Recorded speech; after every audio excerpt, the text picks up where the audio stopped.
February 17, 2021 Cottage Grove City Council meeting, which I'm calling to order.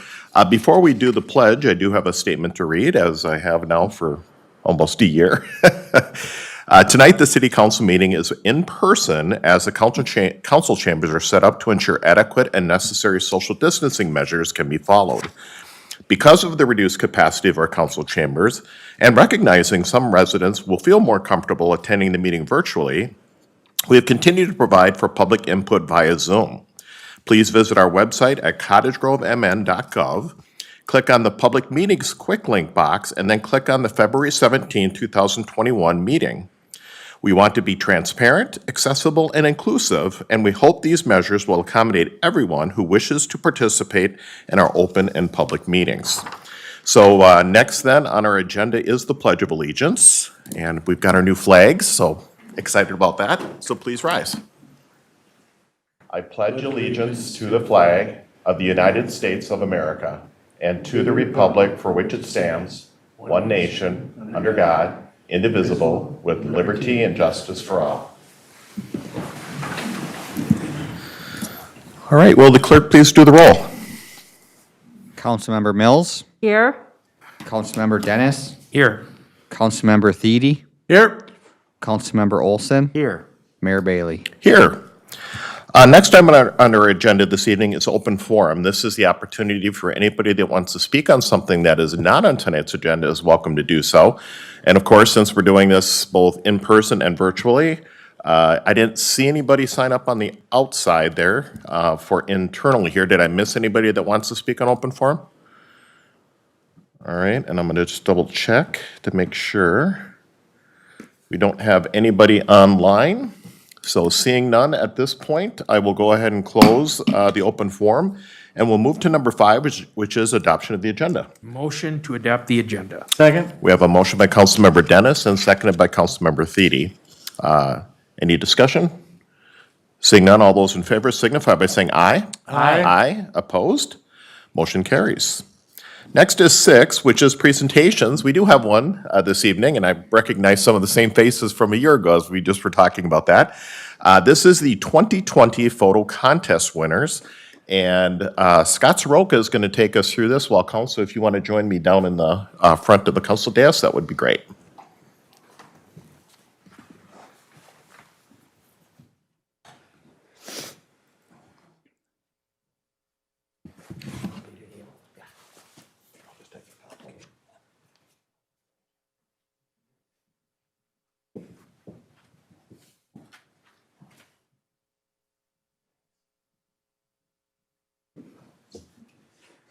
Good evening, Mayor, members of the council. Thanks for this opportunity to talk about the 2020 City of Cottage Grove Annual Photo Contest.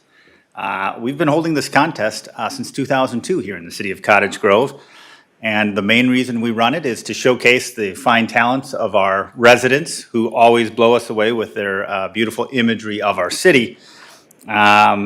The other reason we do this contest, and you may notice it as you see some of the city's marketing materials or some of the online presence, you'll see some of the photographs that we gather from our very talented residents. So we really appreciate receiving those entries. This year, we got 51 entries, all told, in 5 different categories. The categories this year were city parks, people, youth, nature and landscapes, and celebrations and events. And we had more than 60 city employees who were judges for this year's photo contest. And we got a lot of emails of people saying it was really hard to choose winners. So these truly are the best of the best. We'll take you through them very briefly. Our first winner for City Parks is Surprise Snowfall. That was by Scott Carson. In the people category, our winner was called Wishing. That photo was taken by Julie Rowan. In our youth category, Reflections at Hardwood Park, a photograph by Sydney Holm. In Nature and Landscapes, our winner was Nathan Klock, whose photograph was Frosty Farm. And finally, Celebrations and Events, our winner was Jumpers of Jonathan Avenue, also by Julie Rowan. I did receive a call from Julie Rowan about 4:30 this afternoon. She wasn't feeling well all day and she was fighting it. She was like, I'm going to feel better. I'm going to be able to come. Yep.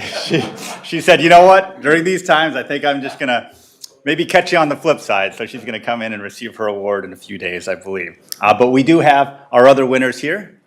So if our winners would please step forward and join the council. do this, let's try to do one at a time. You want to do that? Sure. Okay. I'll start. Thank you, Jennifer. Then we'll take a photograph of you guys. with the council. Absolutely, thank you. So first is Scott Carson. You want to come on up? And it is okay to clap.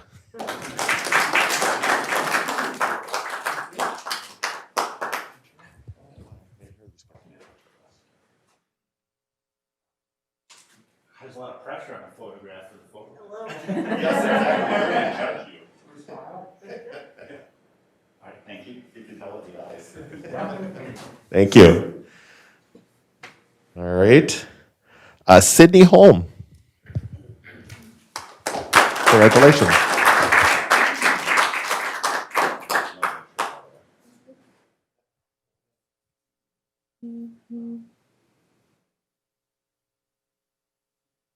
Congratulations.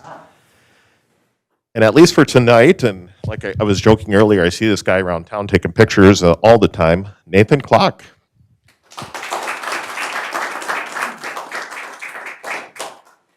He's here every year. I know he is. Well, he's pretty quality here. Yeah, I think he's your Valentine or something. Thank you. Thanks, now. All right, round of applause for all those great photos. And before the council goes back to our seats, I just wanted to say thank you for expressing and showing the great views and scenery around the city of Cottage Grove.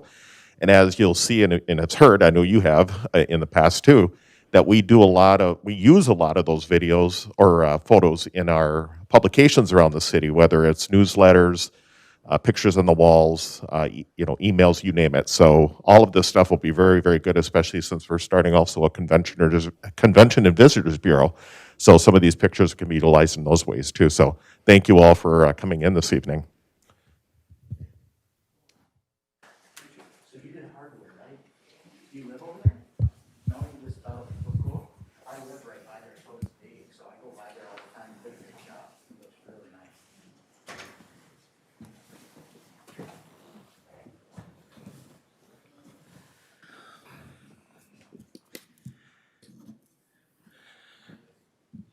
I don't want to be too judgmental, but I think everyone that I picked won.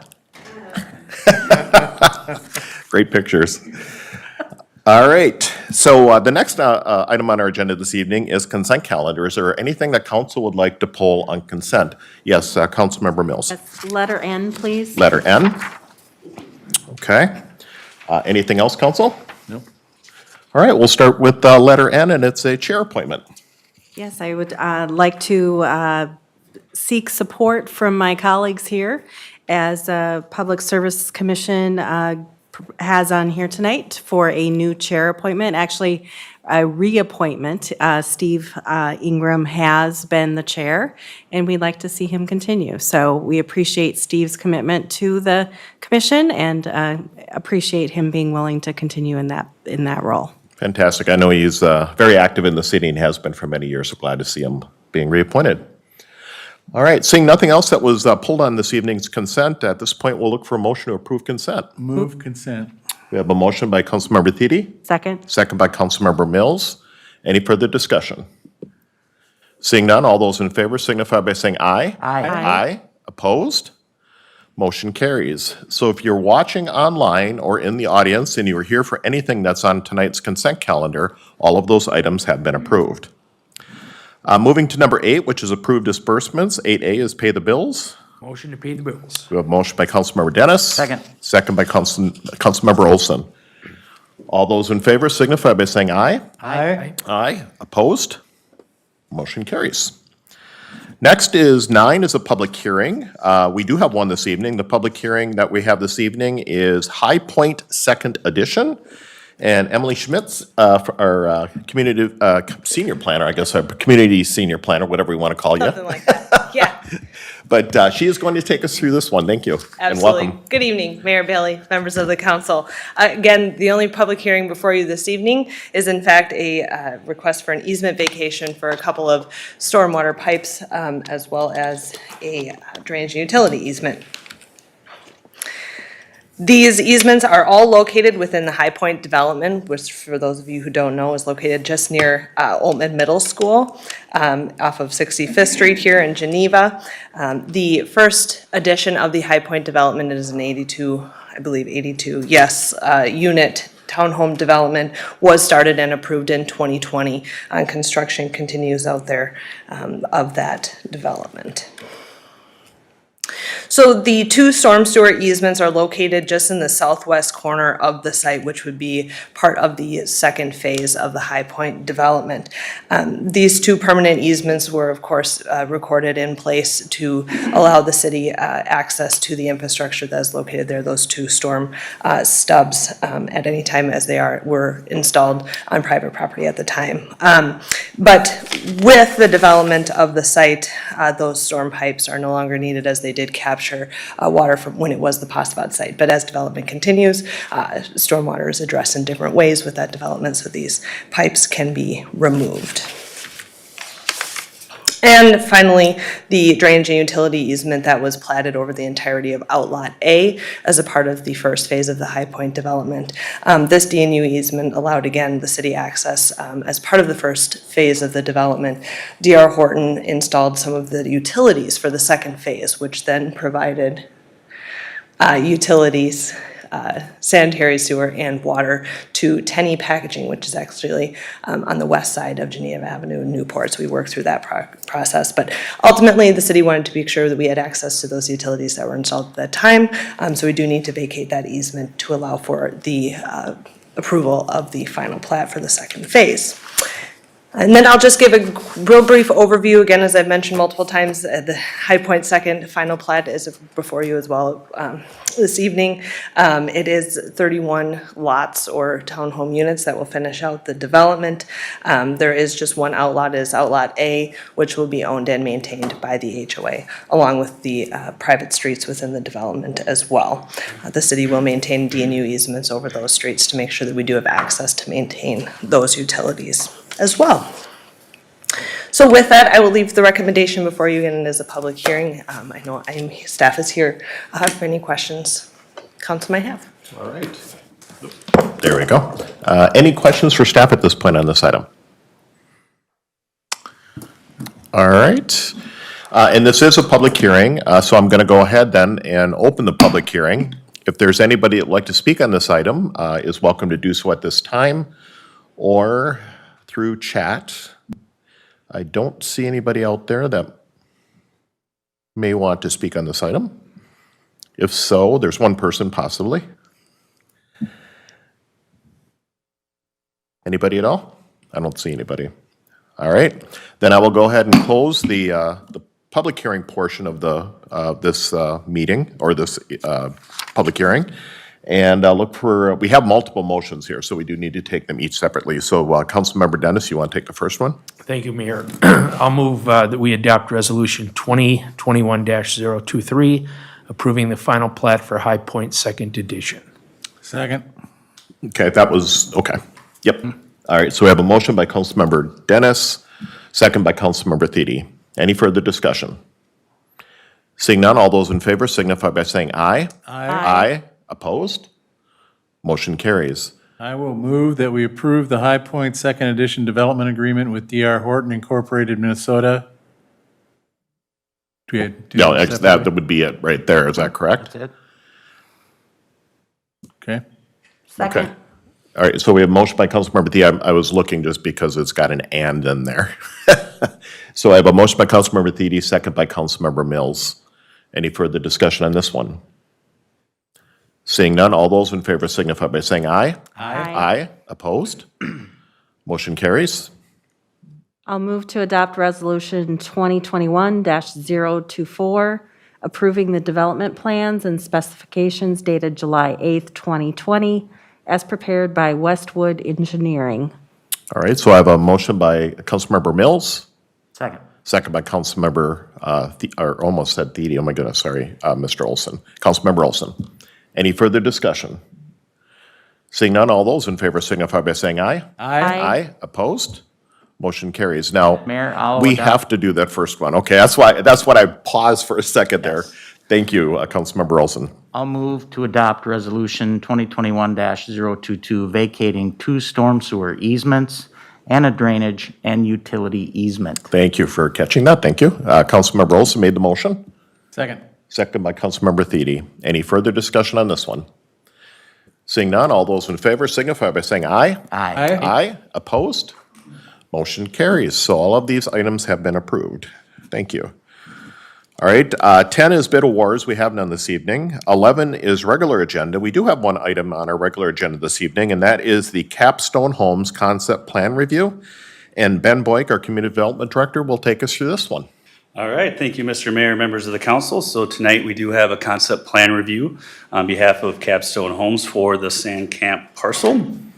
This request is for a total of 156 unit detached residential townhome development located at the southwest corner of the intersection of Hadley Avenue South and 100th Street South on 39.7 acres of land. So quick background in terms of land use and zoning. The property is guided for medium-density residential in the 2040 comp plan, which is consistent with the land to the north, that being Mississippi Dunes Estates. That land use does call for 5 to 13 units per acre. In terms of zoning, property is currently zoned AG2, which is agricultural. As part of the development process as it moves forward, should the concept plan be approved, the development will require rezoning to R5, which is medium-density residential. So Capstone is proposing their Liberty Series detached townhomes. What's attractive about this series is that it is a detached townhome and does include HOA maintained landscaping. Again, for 156 units, they are proposing various elevations and floor plans, which we'll look at the architecture a little bit later. Currently, Capstone is developing this product in Ramsey and St. Michael, and I believe soon in Andover.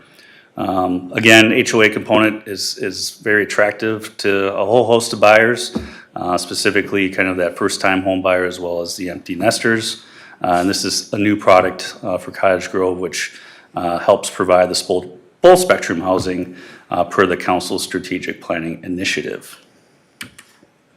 So some features of the concept plan. The applicant is proposing to dedicate right-of-way along the southeast corner of the parcel per the county's realignment of 100th Street. So the developer's been very accommodating in discussions with staff initially for the need of that right-of-way, which, as you can see, is a big chunk of the parcel.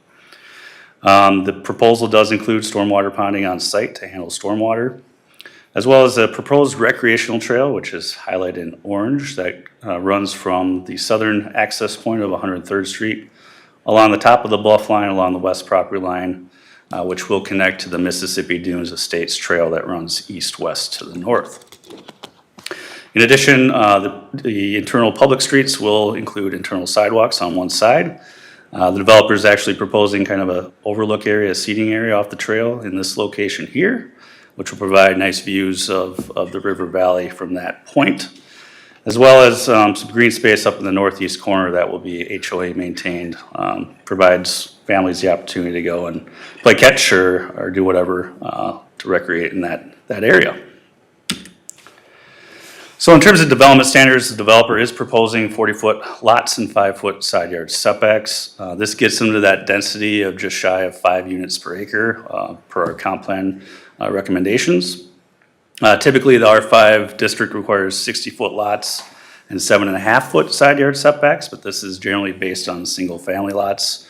Again, not detached townhomes, which is proposed here. So a PUD would be required moving forward as part of the rezoning to allow those lot widths and side yard setbacks. Again, this is needed to meet that density requirement per our comp plan. Staff does not believe that this will set a precedent based on the fact that, again, it's a detached townhome product versus a single-family product.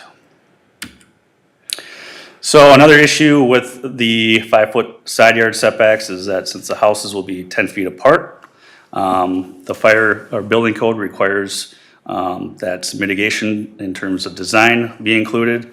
Essentially what that means is that instead of venting at the top wall, sidewall for the roof and the attic space horizontally, it'll be vented vertically. So that helps prevent fire hopping, if you will, between houses to have that vertical intake. This is the same design that's been approved in those other communities I mentioned that are building this product. And our building official and public safety departments have both reviewed and approved this design. Quickly, public utilities, city water connection is available from the north. The city is going to require as part of the development that a truck water main be extended to the southwest portion of the property. In terms of city sewer, eventually sewer will be provided from the east with the extension that's going in this year and through development to get it to this point.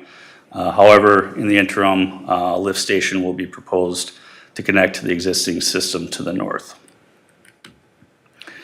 Architecture quickly, so as you can see here, various 1- and 2-story product with tuck-under garages, various elevations and color schemes, various materials.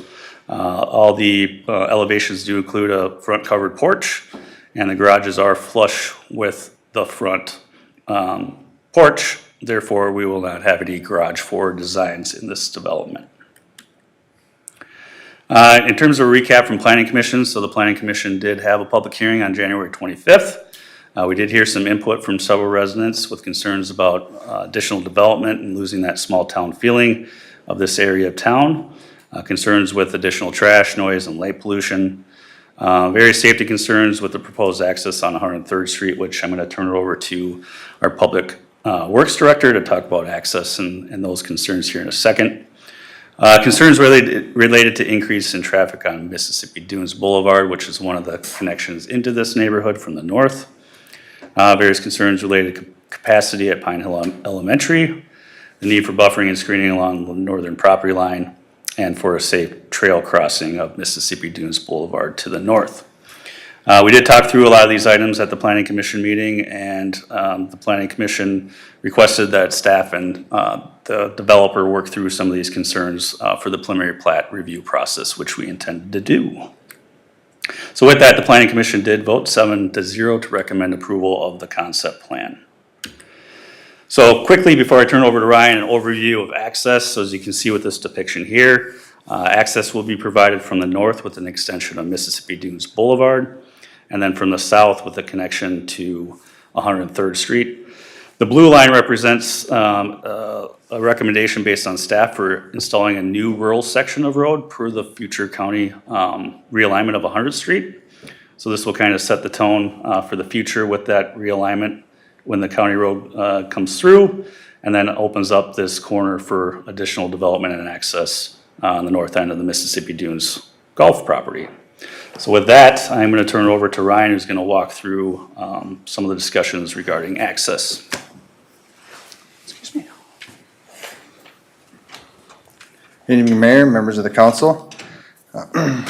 Talking further about the access first development, I'm going to touch on both access points that were also discussed at the Planning Commission. The first one is the access from the north, which is that extension of Mississippi Dunes Boulevard, which currently dead ends but was intended to connect into this development, as we do have right of way to allow for that extension, and also as per our standards, we had our signs indicating future roadway extension. So that was part of that Mississippi Dunes development to continue the roadway this direction. Mississippi Dunes Boulevard was built to a collector roadway standards, so it's something we anticipated and planned for through Mississippi Dunes development up through Summers Landing. You've got that collector roadway, which then intersects with 95th Street and bringing it back out to Hadley.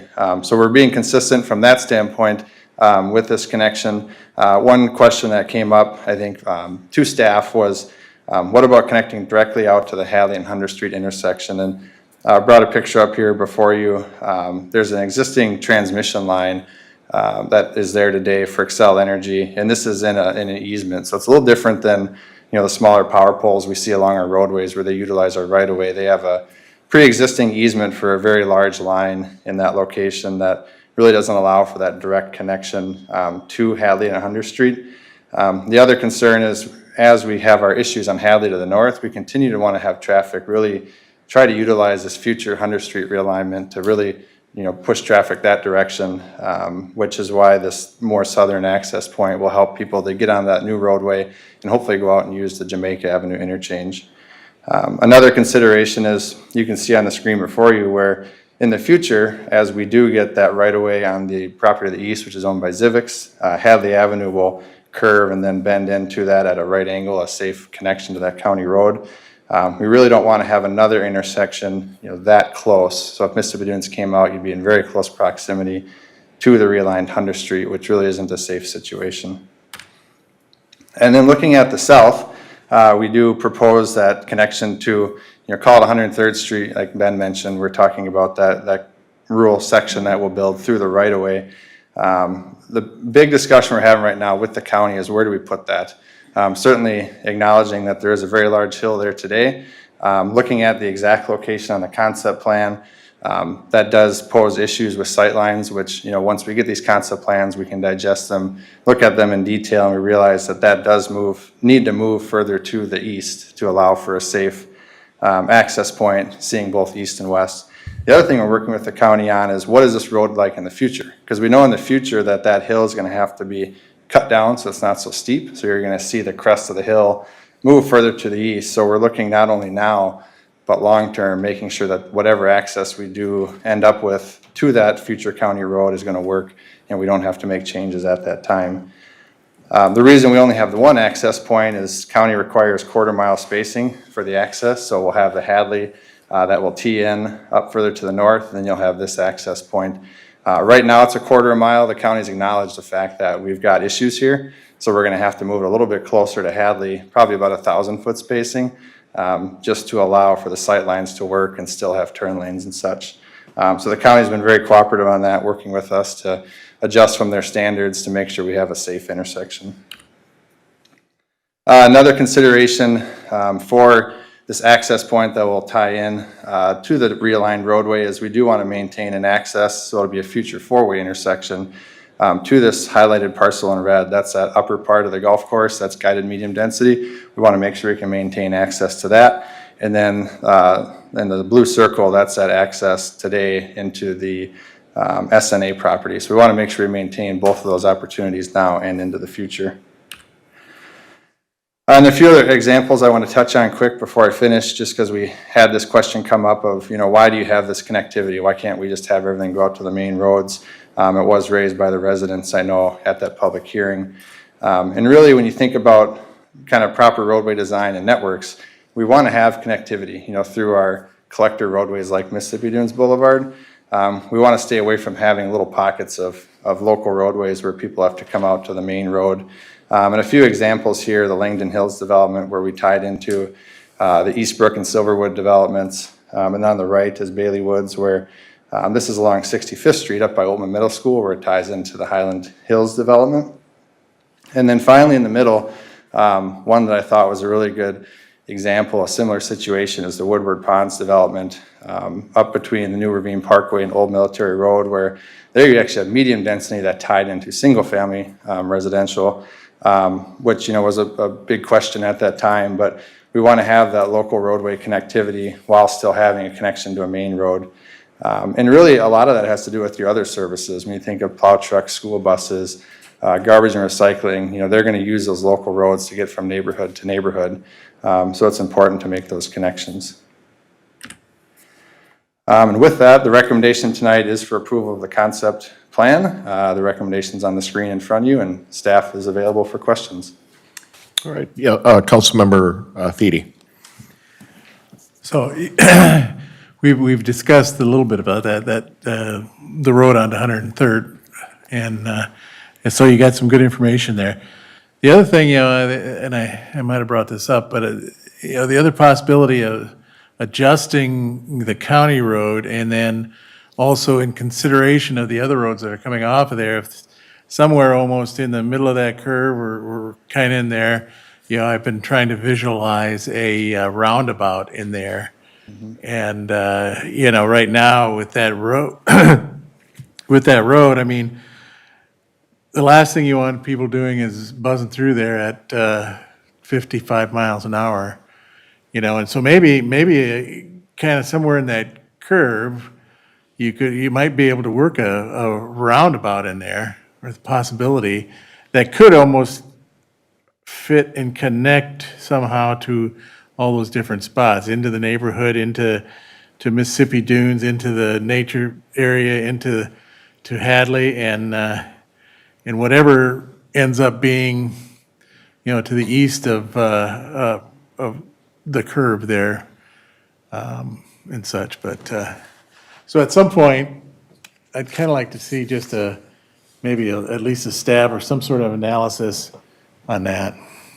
Yep, certainly, Mr. Mayor, Councilmember Thiede. Thinking about where this access is going to have to move to, it's going to be pretty specific when we look at that future roadway as well. It is probably going to land somewhere more in the middle of that curve, but certainly we'll have to work with Capstone on that as well. Right now, they have a pond outlet, so there's a lot of considerations that go into it to make sure it works with the development and from a safety perspective. But wherever that does land, knowing we would have that four-way intersection, in the future to the development to the south, it would allow for whatever an intersection control would need to be somewhere down the future. Right now, traffic's of course very low out there. I think the county's arterial plan considers about 7,000 cars a day at 2040 for this roadway, and that's where you start to see that trigger for a need for a greater intersection control, whether it be a roundabout or a signal. So it's certainly something we'll have to take into consideration, and you're looking a little ways out to get to that point, but I think we probably could throw together just some really high-level concepts to make sure it works and preserve that option. Great. Councilmember Olson. Thank you, Mayor. Ryan and Ben, once upon a time, when we did developments like this, it would come before all the various city commissions before it would get to us. And I think we've gone away from that, where the planning commission tends to be sort of the only commission that gets to look at this stuff. I would be very curious what the viewpoint of the Public Services Commission would be about this plan, based on the fact that their focus tends to revolve around public works and public safety. And there are some issues related to both of those departments that appear to be somewhat concerning, not the least of which is the proximity of the homes to each other, although I know that was addressed to some degree in the presentation. And then access, especially for emergency vehicles and larger plow trucks, et cetera.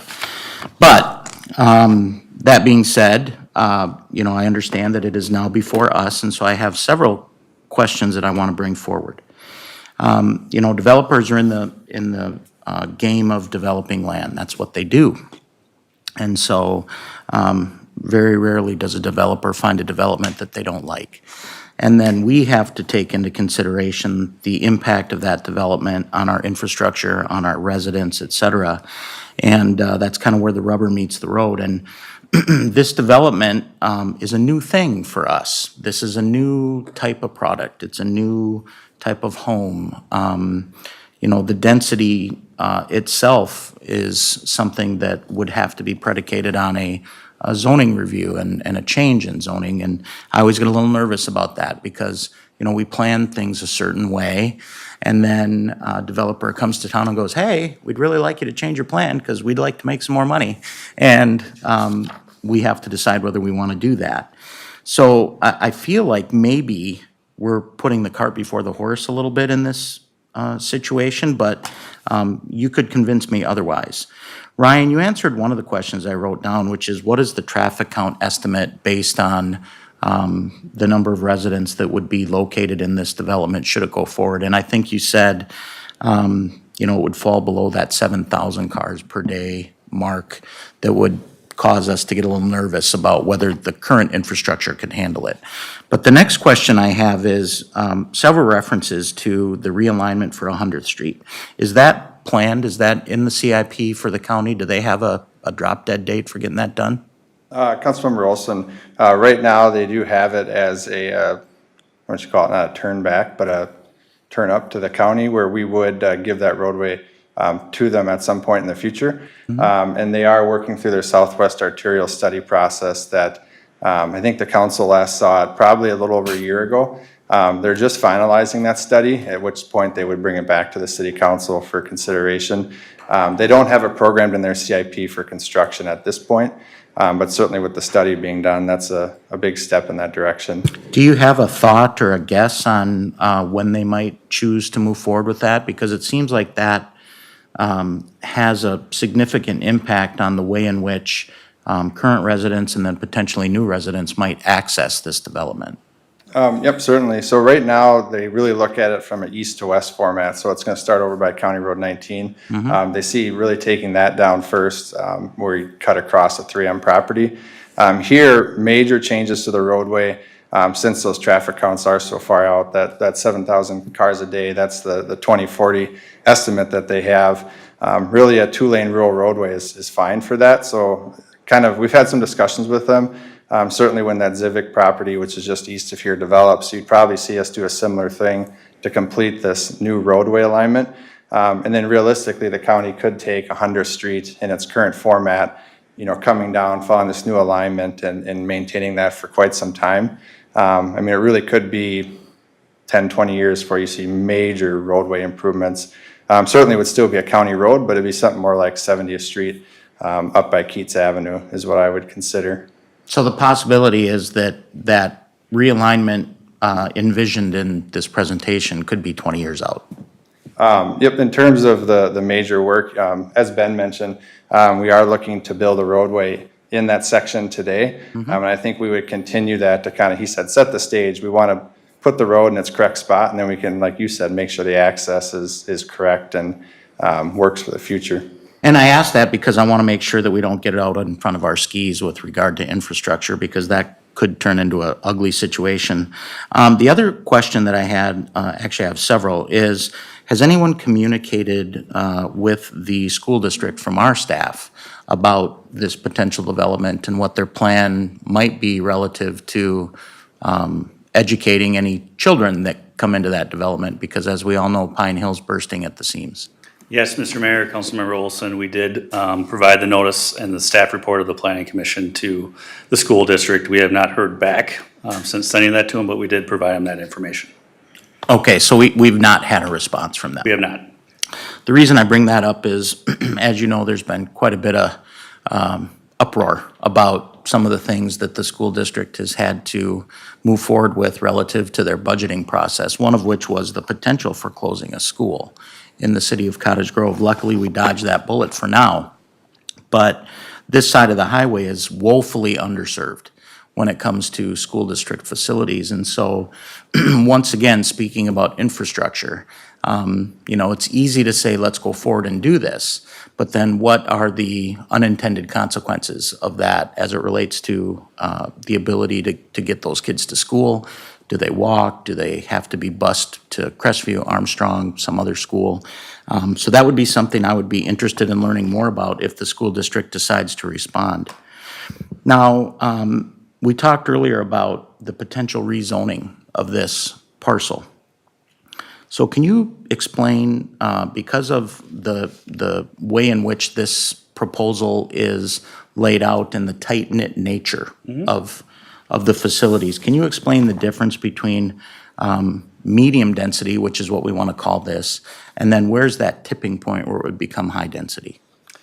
So in terms of the comp plan, your single-family density is generally in that 2 to 4 range, whereas medium density, which this property is guided for, is that 5 to 13. Anything above that gets into the high-density range. Okay. And based on the fact that it's a detached townhome versus, you know, your standard connected townhome setup, they're right at the bottom end of that threshold of 5 units per acre. Okay. With this proposal. So we're just at the tipping point between single family and then moving into that medium density. So we're not even at the high end of medium density. Correct. Okay, fair enough. I think that's important too for any residents in the surrounding area to understand that, you know, this medium density designation could result in actually much greater density than what is proposed here. And even more, you know, I think you mentioned noise and light and all of those things. And then the last question I have is, what is the proposed price point? They are low 3s to mid 300s, correct? Okay, low threes to mid 300s. So for what somebody might spend on a single-family home with a little bit more yard space, setback, that kind of stuff, you'd spend the same for something like this.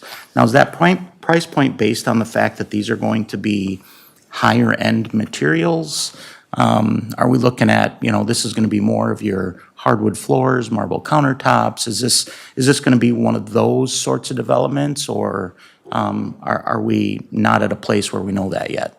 Mr. Mayor, Councilmember Olson, I did actually tour the St. Michael homes, which are under construction. Definitely wood floors. I guess probably be a better question for the applicant on specifics, but very nice looking product, nice finishes. But for specifics, I guess I would defer to the applicant. Sure. Just seems like, we've got a lot of housing stock in our city that's kind of in that same price range.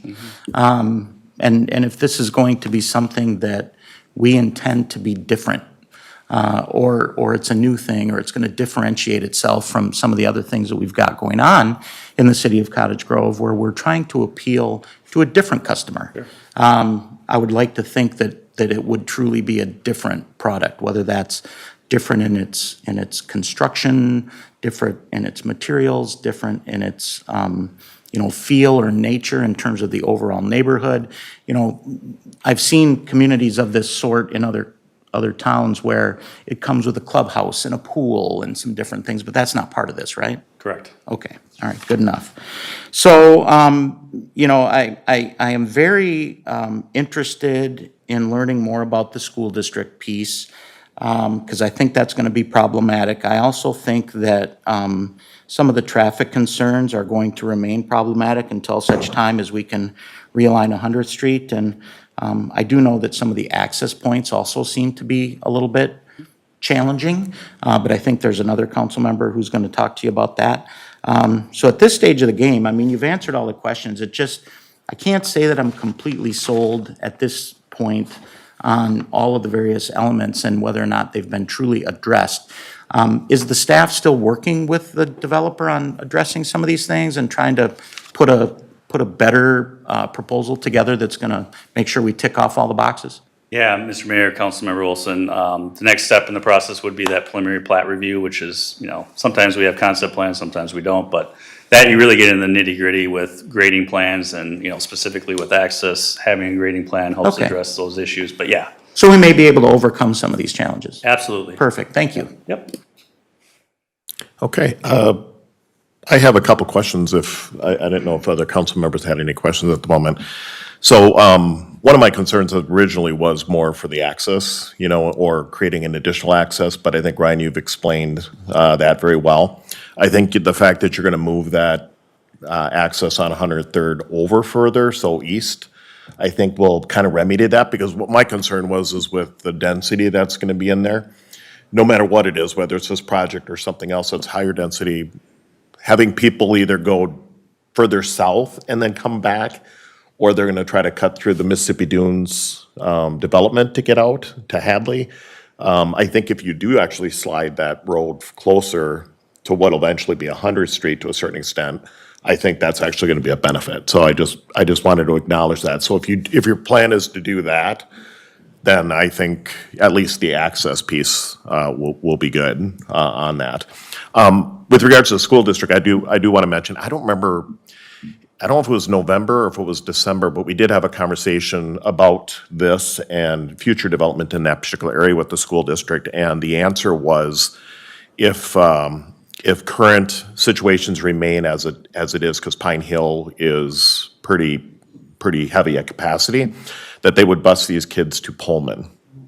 Pullman is underutilized right now, just like you had mentioned. You referred to, I think, you said Armstrong and then Hillside, I think was the other two that we had heard. So, but they were talking specifically, since it's over on that side of the highway, that they would probably bus to Pullman. My question also was, and you already answered the one about the fire, because that was my concern with public safety. I want to make sure that particular topic was covered. I had the opportunity actually to go visit these up in Ramsey. Okay. And check out that particular development up in that particular area. I couldn't tell you exactly, as I remember, it's about a year or so ago, what if the floors were true hardwood floors and all that kind of stuff. I don't recall, but I mean, the buildings themselves were nice. I mean, they're very nice. They were going up quite quickly up in that particular area. My question, and whether it's for you or for the developer, one is, I'm assuming this is all going to be HOA driven, correct? So even though they're going to own, just like we do in some other neighborhoods, they're going to own these individual townhomes, it's all going to be maintained by HOA? In terms of landscaping, yes, but the applicant can further clarify. There's some things that are covered, some things that aren't. But Tom can certainly clarify better on that than I can. Okay.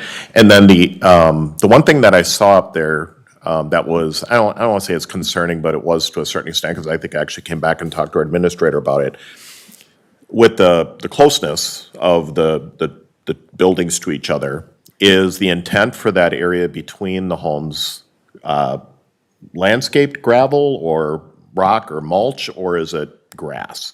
And I know that sounds weird, but up there, I think it was, they didn't have anything between the homes. And so as we look at this, I would want to make sure that whatever is being proposed, that there is some type of landscape requirement versus, because when I saw it up there, obviously there's slopes, we all know, between the different homes. Sure. And if water settles in there, and then, let's say you have kids running around, you know what happens, it's all gonna get mucked up. And that's why I was questioning about the homeowner association, or who's gonna maintain the properties, but also, what is kind of the plan for the areas between the homes when they're up there? Yes, Mr. Mayor, so that'll be something we'll address through the preliminary plat stage and review with the landscape plan, but certainly something the applicant can address tonight too. Do you want to, council, before we invite the applicant up, is there any additional questions for staff at this point? I guess not. Would you like to come on up and introduce yourself?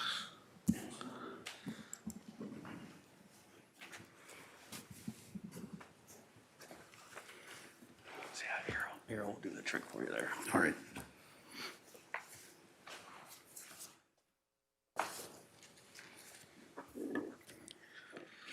Thank you, Mr. Mayor, members of the council.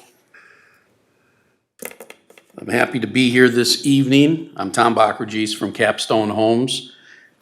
We're located at 14015 Sunfish Lake Boulevard, and that's in Ramsey, Minnesota. Well, thank you for letting me come this evening to present our detached townhome product, what we call the Liberty Home Series. And right now, we're naming the community as Settlers Bluff is the name. It's got some history, and we want to honor the family as well. And one of the things is important when we contract with landowners, it is important to recognize them, and they put a lot of faith in us to make sure that we put some legacy on their property and so forth, and a good project. Second, I do want to state that the staff has been excellent to work with. We came through the doors in November 2020. It's been great communication and collaboration through this process, and hopefully we'll be able to move forward this year. In regards to, I have a brief presentation. Ben's done an excellent job in terms of presenting certain things, but I do want to just kind of talk a little bit about the neighborhood, since a lot of you don't know who I am. And I've been in this industry for 31 years. I was a city planner for 11, went into the private sector in 2001, and I'm at Capstone now. So it's a wonderful, wonderful business. Before I move on to the next page, I really want to have you focus a little bit on this, because what it does, it really depicts kind of a perspective and a streetscape for our product. And these are all the 5 different products that we have, from a single level living to a 2-story product. As I move into the next slide here, Ben had some of these, and you have in your packet as well, the Liberty Townhome product. And the one that Ben actually went through was the one on the left side, up in the upper left corner, which is the Becker series. And it's more of our farm style home. Now, what's really nice about these new product that we put together is that the two-story range is anywhere from 1484 to 2487 finished square feet.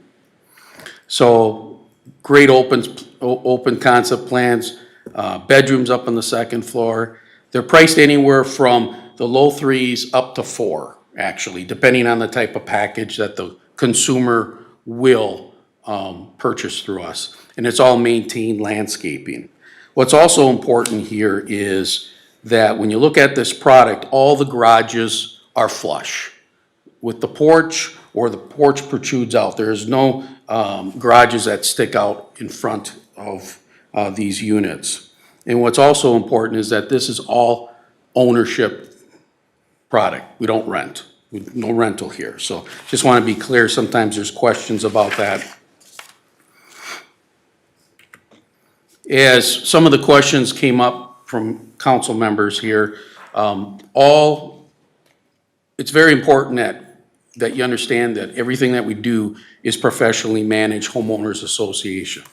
So we use Omega, we use First Service as two professional companies that we work with for this product. And this is in Ramsey, this picture here.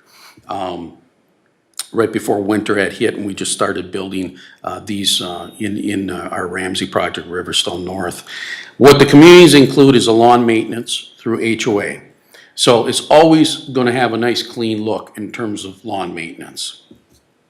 Association maintain common areas, I can talk about that, where we have some open space that we're included in incorporating in our development.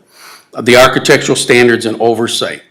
We have our own monotony clause, just like many cities across the street won't be the same product type or next door, and the colors and so forth.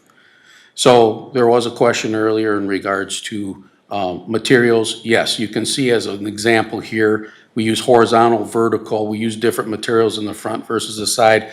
We incorporate stone and brick. But what we really want to highlight is the porches. People really get drawn to the porches when it's this product.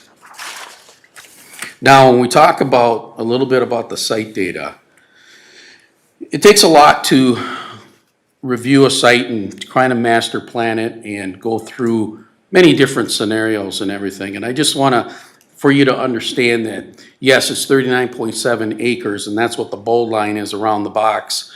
But you have to understand that there's almost 5 acres of county right-of-way that is going to be taken with this project. And obviously, we have a 0.45 open space up on the right top corner where the entrance is into our neighborhood from the Mississippi Dunes neighborhood. And then, of course, the steep slope buffer area, which is about 2.45 acres. So we really only have about 31.9 acres to work with here. And so the total detached townhome units is 156. Obviously, we're coming in with a medium density zoning of R5, and we barely meet that threshold. Right now, the city's requirement is 5 to 8. We're at 4.9 units per acre. So our lot minimum standards are 40 feet. Lot depth is 120. The setback is 20 for the main building, but we have some porches that protrude out, so it'd be 15 feet. Again, this is all within the lot. There's greater distance, the boulevard areas and so forth that we all maintain as private property owners. Setbacks is 5 feet, which is 10 between buildings, and the rear setback is 20. In the cities that we've built, it's building right now with Ramsey and St. Michael, this has been an excellent product for the first-time home buyer. It's not geared for the first-time home buyer necessarily, because we have a single-level living product that ranges anywhere from 1,080 to 2,080 square feet, as I showed in the original streetscape plan. This here is obviously our site plan elements. Now, this site with a lot of constraints that there are, obviously you have the power lines that run east-west. You have Hadley that's to the east. You have this beautiful slope area to the west. And then to the south, you have 103rd. So what can you do to try to make this a neighborhood, an inviting neighborhood for all buyers. And that's what it's really guided for. So at this level, at the concept plan stage, you can see, and I wanted to really illustrate here the green area that will be on the north side, because that's where the power lines are that run east and west. So we're proposing a trail corridor along the south and west, which will be part of a basin area, which will be infiltration area, and it's just gonna be a really nice area to walk. And then with that, we have this trail, which is a very large trail that's connecting to the Mississippi Dunes Trail that runs east and west. And so this trail will head southerly and go to the southern access point. Now, the overlook area is kind of nice. You know, we look at, put a couple benches there and so forth where people can stop and overlook the area of the river valley, which is important. And I think that's a really nice situation to have in this neighborhood. Now, regarding the green space on that upper corner, you guys were talking about right at the beginning, these pictures of parks and so forth, and those were great, great pictures.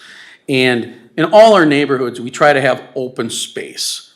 Not necessarily park equipment or anything like that, it's just open space. It's HOA maintained, we put trees on the perimeter, we irrigate it, and it's a great place for someone just to gather, families to gather. And this point, or at this access point here, because we have to tie into Mississippi Dunes, and then there's a green space that runs in a trail that runs east-west, it's really a nice area. It may not look very nice or large in this picture, but when you combine it with the open space to the north, it really does open it up a little bit.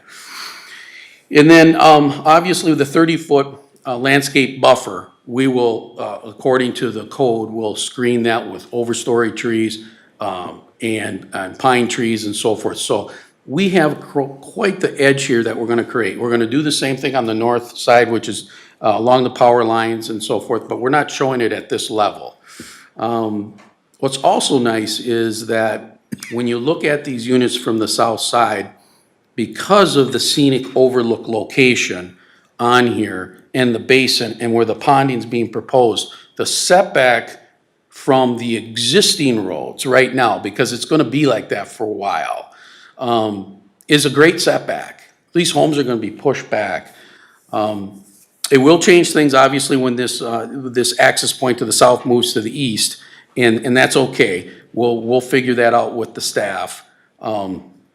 But we definitely would like to get that resolved soon. I know it's tough sometimes to get the county to move quickly on things, but we would like to, because we'd like to move ahead on our preliminary plat. It takes a good 4 to 6 weeks to analyze further and prepare for the submission.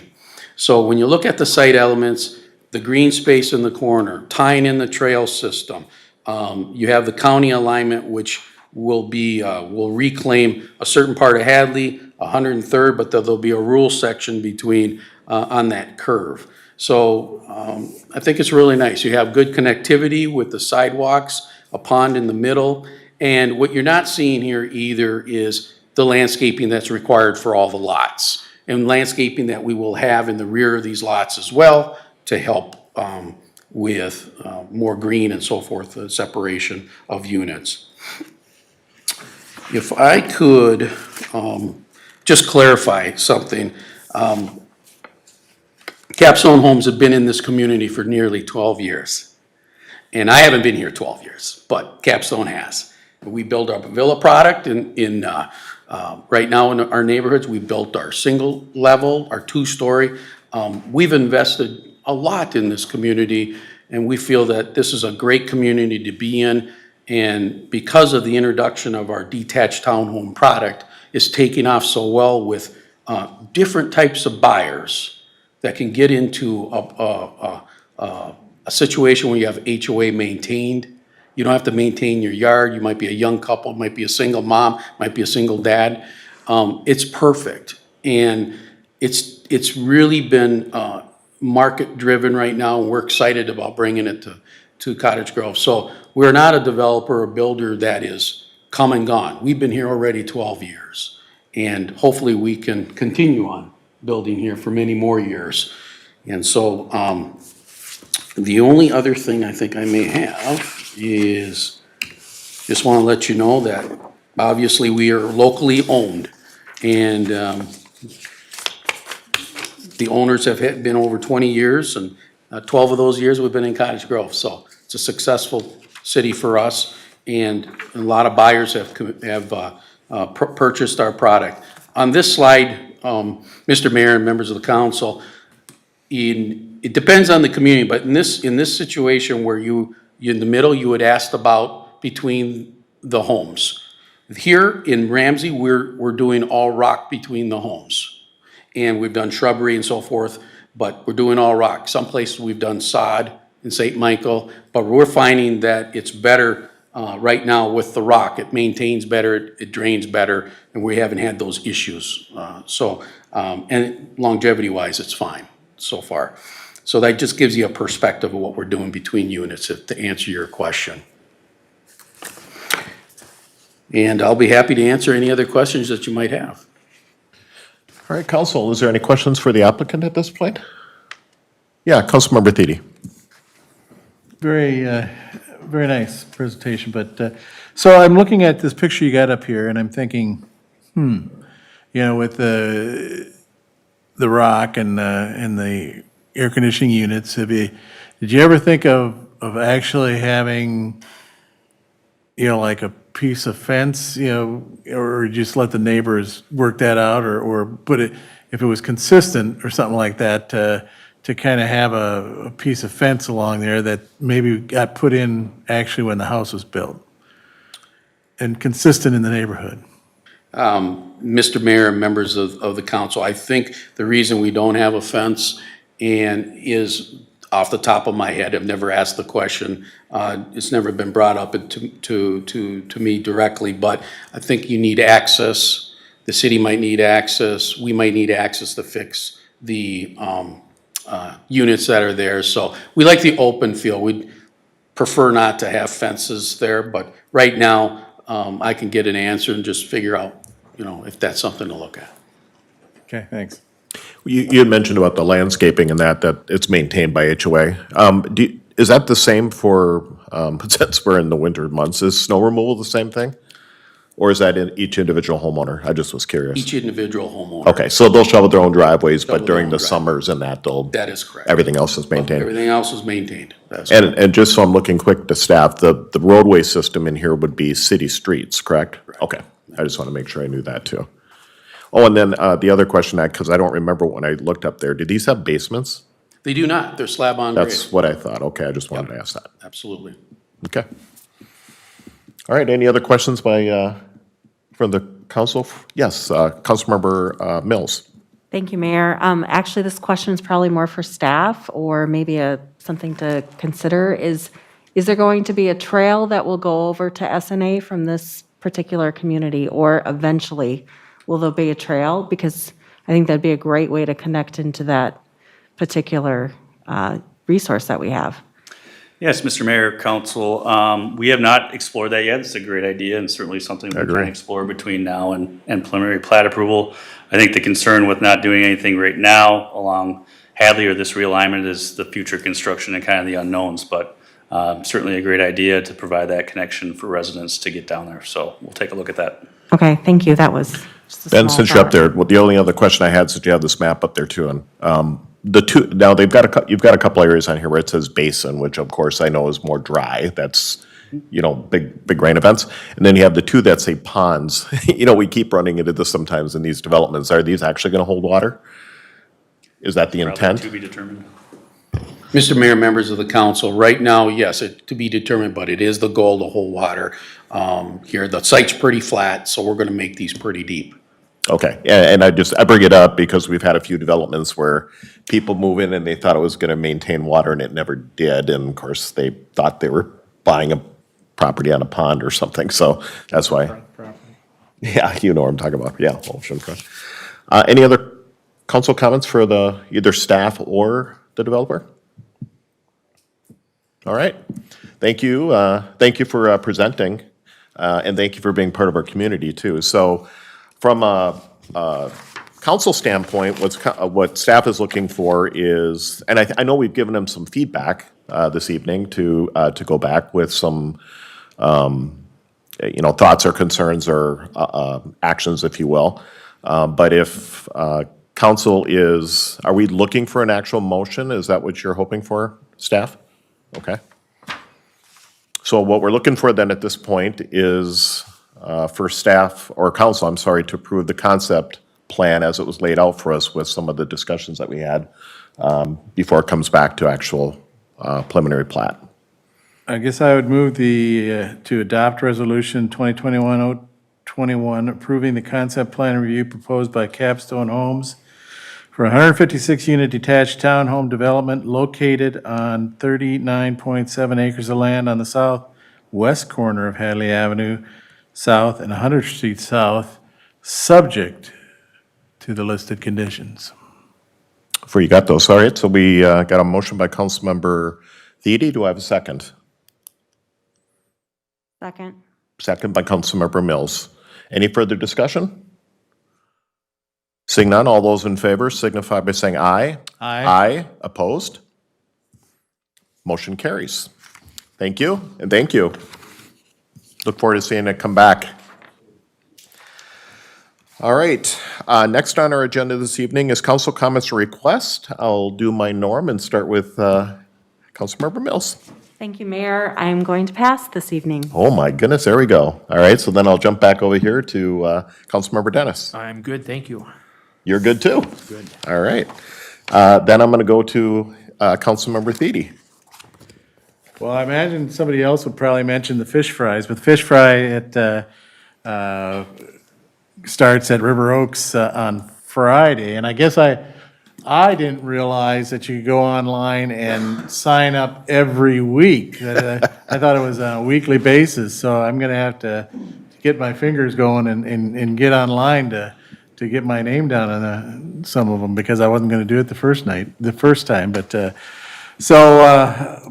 gonna, I think it's gonna be great using the new kitchen, the new Absolutely. air fryers. Those are from 4:30 PM to 7:45 PM every Friday through April 2nd, starting this coming Friday. There we go. So you saved me from having to say that. Councilmember Olson? Nothing. Nothing. The only item that I thought I'd bring up real quick, because it's always kind of cool when staff can give us some little tidbits of what I'll call great news, and part of it we talked about already, and I'll look at Robin for a moment. But this past year, even with COVID, as I think we're all aware, because we had the opportunity to be down there a couple meetings ago, our golf course actually had a profitable year. So even with COVID and the restaurants being closed, we did actually make a profit in the golf course. And I believe in one of our Friday updates, and I'm going to ask staff to correct me if I'm wrong, but I also believe the ice arena Yes. posted a profit this last year. So I just wanted to, first of all, say congratulations to the individuals that are running those facilities for us, to you guys as staff for managing the money and refinancing and all those things that you do, Robin, to make sure that we get the best bang for the buck for our citizens here in Cottage Grove. And so I just wanted to specifically call that out, because I don't know, I know for a fact from the golf course, but I don't know at all of any ice arenas that are making a profit.